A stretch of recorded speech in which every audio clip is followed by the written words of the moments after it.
ETF index mutual funds నేర్చుకుని stock మార్కెట్లో రాణించాలనుకుంటున్నారా? వెంటనే ఈ నెంబర్కి కాల్ చేయండి. హాయ్ హలో నమస్తే, welcome back to Suman T. ప్రస్తుతం మనతో పాటు ఉన్నారు ఫ్యామిలీ కౌన్సిలర్ రజనీ రమ గారు. నమస్తే మ్యామ్. నమస్తే నవీన. మ్యామ్, నేను ఒక ఆర్టికల్ చదివాను. అందులో ఏంటంటే అబ్బాయిల కంటే అమ్మాయిలకి డిజైర్స్ ఎక్కువ ఉంటాయి, కోరికలు ఎక్కువ ఉంటాయంట. అబ్బాయి అనుకోండి ఎక్స్ప్రెస్ చేయగలుగుతాడు, కానీ అమ్మాయి ఎక్స్ప్రెస్ చెయ్యదు. కానీ అబ్బాయి కంటే అమ్మాయికి ఎక్కువ ఉంటుంది డిజైర్ అనేది. అంటే ఇది ఎంతవరకు కరెక్ట్ అంటారు? ఒప్పుకోవచ్చు అంటారా దీన్ని? అంటే ఒకటి చెప్పుకుంటారు, ఆడవాళ్ళు చెప్పకుండానే అన్నీ తెలుసుకోవాలి. అంటే నాకు పట్టు చీర కావాలని, మొన్న చీర బాగుంది అంటే కొనుక్కురావాలి. నిన్నే ఒక అబ్బాయి చెప్పాడు నాకు ఈ మాట. అది బాగుంది ఇది బాగుంది అంటే ఆహా అని ఊరుకుంటారు. అసలు అది కాదు, తీసుకురావాలని. తీసుకురాకపోతే ఇంట్లో చాలా హాట్గా గొడవలు చేయటము, ఏదో గొడవ చేయడము, సామాన్లు ఇసురు కొట్టడం లాంటివి జరుగుతాయి అని.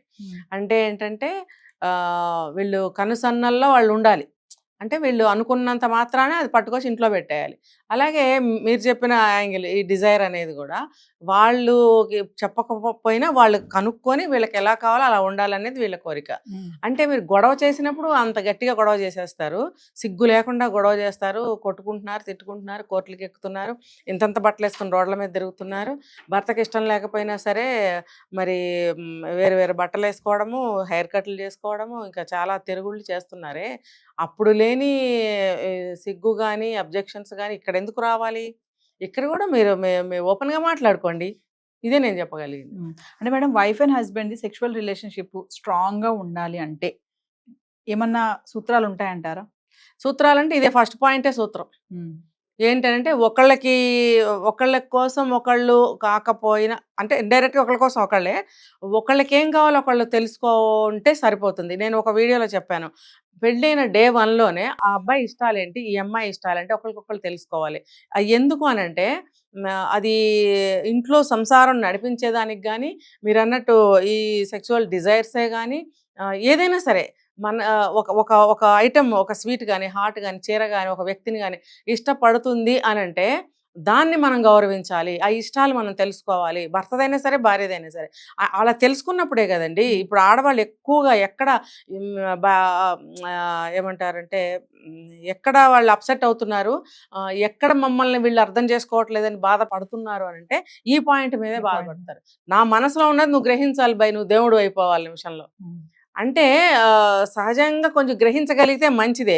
అసలు భార్య వైపు చూడకుండా తన పనిలో తనుండి 10 సార్లు మొత్తుకున్నా ఊహా అనకుండా ఆఫీస్కి వెళ్ళిపోవడం, రావడం, తన పని తను చూసుకోవడంగా ఉంటే కష్టం అవుతుంది. అది కాస్త కూస్తో కనిపెట్టుకోవాలి.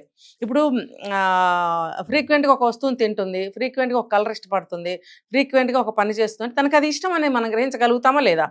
అలాగే భర్తది కూడా అలా అలా ఎందుకు గ్రహించాలి, నాకేంటి అవసరం అంటే అది ఈగో. ఆ ఈగో ఉన్నప్పుడే మనం ఒక వ్యక్తి వైపు చూడము, వాళ్ళ ఇష్టాయిష్టాలని మనము రెస్పెక్ట్ చేయము, అసలు కనుక్కోము. కనుక్కున్న మైండ్ చేయము, మైండ్ చేసినా రెస్పెక్ట్ చేయము, రెస్పెక్ట్ చేసినా ఇంప్లిమెంట్ చేయము.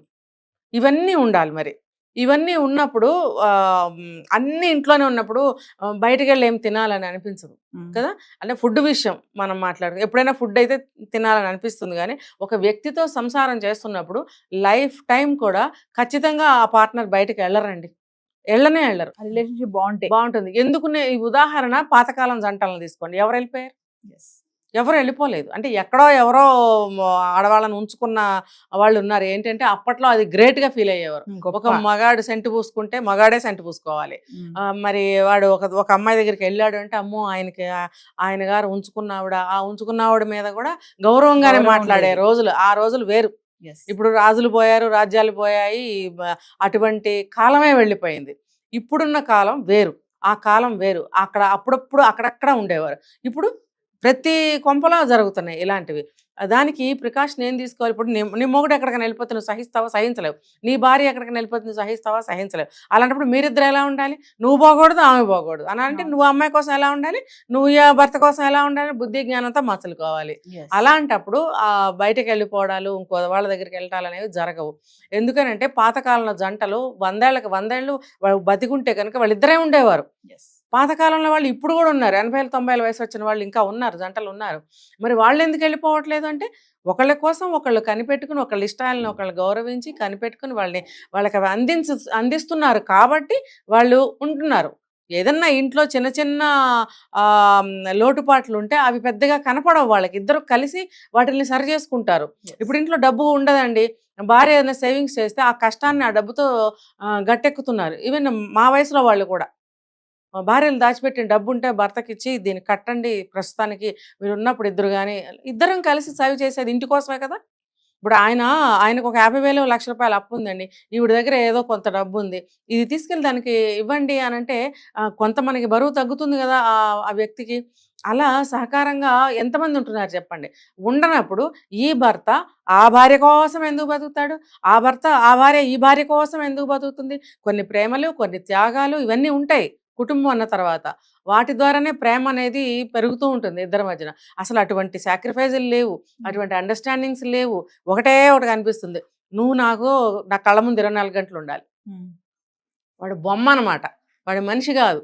వాడికి ఆకలి దబ్బులు ఉండవు, వాడికి ఇష్టాయిష్టాలు వేరే ఉండకూడదు. ఈవిడ చేసిందే తినాలి, ఈవిడ మాటే వినాలి, ఈవిడకి కావాల్సింది గ్రహించి పట్టుకొచ్చి ఇచ్చేయాలి. ఈవెన్ పక్కలో కూడా మీరు అన్నట్టు డిజైర్, ఈవిడ మనసులో ఏమనుకుంటుందో అదే జరగాలంటే, నేను ఇంకో యాంగిల్లో చెప్తున్నాను, చెప్పేవాళ్ళు వేరే యాంగిల్స్లో చెప్తారు, అది వేరు ఇది వేరు. అంటే మీరు అడిగారు క్వశ్చన్, ఎలా లాంగ్ టైం ఇలా ఉంటున్నారంటే దీనికి కారణాలు నేను చెప్పుకొస్తున్నాను. అంటే ఇంకొక యాంగిల్లో కూడా నేను చెప్తాను. ఫస్ట్ ఇది ఇలా ఉన్నప్పుడు ఒకళ్ళ మీద ఒకళ్ళకి ప్రేమ పెరుగుతుంది, ఇష్టం పెరుగుతుంది, ఈ కోరికలు అనేవి కూడా చక్కగా సాగుతాయి. ఇంకో యాంగిల్లో చెప్పాలి అని అంటే దానికి ఇంకా బుక్ రీడింగ్ చేయాలి అబ్బాయిలందరూ, లేకపోతే అటువంటి సెషన్స్కి వెళ్ళాలి. వెళ్తే కనుక ఎలా స్టెప్ వైజ్గా వెళ్ళాలి అనేది వాళ్ళు చెప్తారు.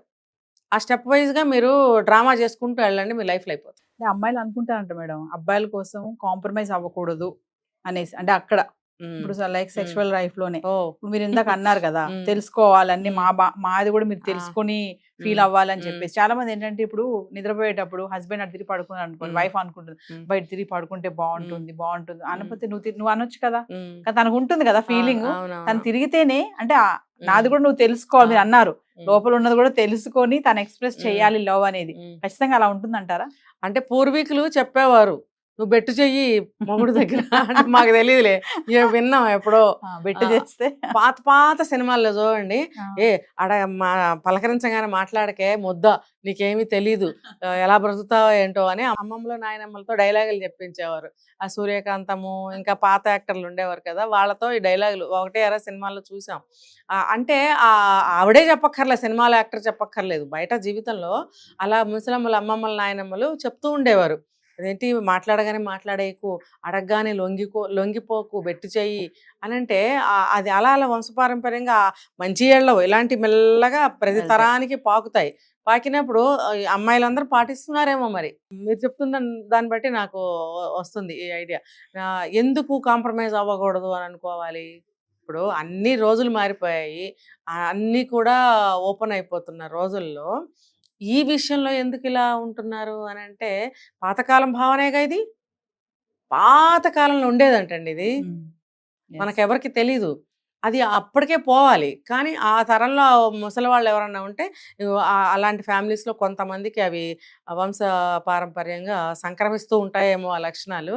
మామూలుగా చెప్పాలంటే కాంప్రమైజ్ అవ్వకూడదు అని నాకైతే ఎక్కడ అనిపించట్లేదు. ఓపెన్గా అందరూ వెళ్ళిపోతున్నారు కదా అమ్మాయిలు, ఎక్కడ కాంప్రమైజ్ అవుతున్నారు? అంటే ఎవరైనా శాస్త్రీయంగా సాంప్రదాయంగా ఉన్న కుటుంబాల్లో ఎవరైనా అట్లా అనుకుంటున్నారేమో. ఫైనల్ గా madam, men should respect the partner అంటే ఏం చెప్తారు? ఖచ్చితంగా పార్ట్నర్ ని గౌరవించాలి. ఖచ్చితంగా ఒక ఇప్పుడే చెప్పే పాయింట్, ఒక సాంప్రదాయమైనటువంటి అమ్మాయి కానీ, మంచి లక్షణాలు ఉన్నటువంటి అమ్మాయి, ఇంటి కోసమే తను డెడికేట్ చేస్తూ చక్కగా ఫ్యామిలీ చూసుకుంటూ ఉన్న ఒక భార్యని, ఇంటి ఇల్లాలని గౌరవించాల్సిందేనండి.